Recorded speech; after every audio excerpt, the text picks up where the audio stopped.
Acts 27.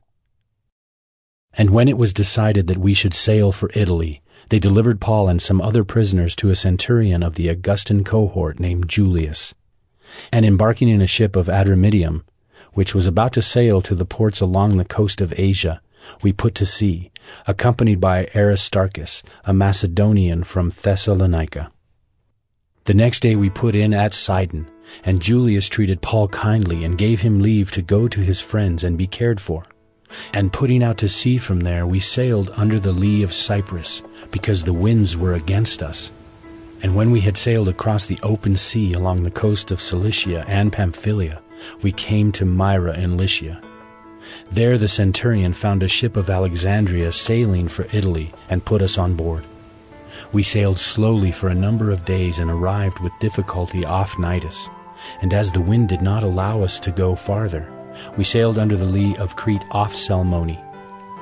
Coasting along it with difficulty, we came to a place called Fair Havens, near which was the city of Lasea.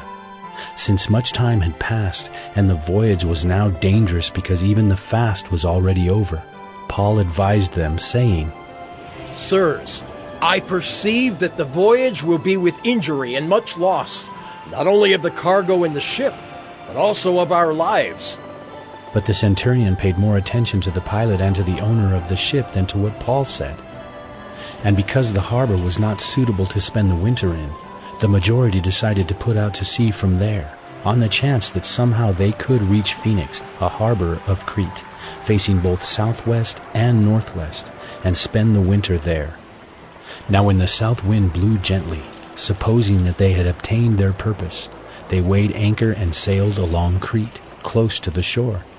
But soon a tempestuous wind, called the northeaster, struck down from the land.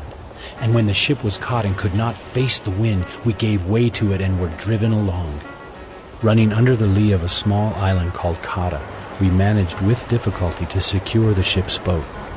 After hoisting it up, they used supports to undergird the ship. Then, fearing that they would run aground on the Syrtis, they lowered the gear, and thus they were driven along. Since we were violently storm-tossed, they began the next day to jettison the cargo, and on the third day they threw the ship's tackle overboard with their own hands. When neither sun nor stars appeared for many days, and no small tempest lay on us, all hope of our being saved was at last abandoned. Since they had been without food for a long time, Paul stood up among them and said, Men, you should have listened to me and not have set sail from Crete and incurred this injury and loss. Yet now I urge you to take heart, for there will be no loss of life among you, but only of the ship. For this very night there stood before me an angel of the God to whom I belong and whom I worship. And he said, Do not be afraid, Paul. You must stand before Caesar. And behold, God has granted you all those who sail with you. So take heart, men, for I have faith in God that it will be exactly as I have been told. But we must run aground on some island. When the 14th night had come, as we were being driven across the Adriatic Sea, about midnight the sailors suspected that they were nearing land. So they took a sounding and found 20 fathoms. A little farther on they took a sounding again and found 15 fathoms. And fearing that we might run on the rocks, they let down 4 anchors from the stern and prayed for day to come. And as the sailors were seeking to escape from the ship, and had lowered the ship's boat into the sea, under pretense of laying out anchors from the bow, Paul said to the centurion and the soldiers, Unless these men stay in the ship, you cannot be saved. Then the soldiers cut away the ropes of the ship's boat and let it go. As day was about to dawn, Paul urged them all to take some food, saying, Today is the 14th day that you have continued in suspense and without food, having taken nothing. Therefore I urge you to take some food, for it will give you strength, for not a hair is to perish from the head of any of you. And when he had said these things, he took bread, and giving thanks to God in the presence of all, he broke it and began to eat. Then they all were encouraged and ate some food themselves.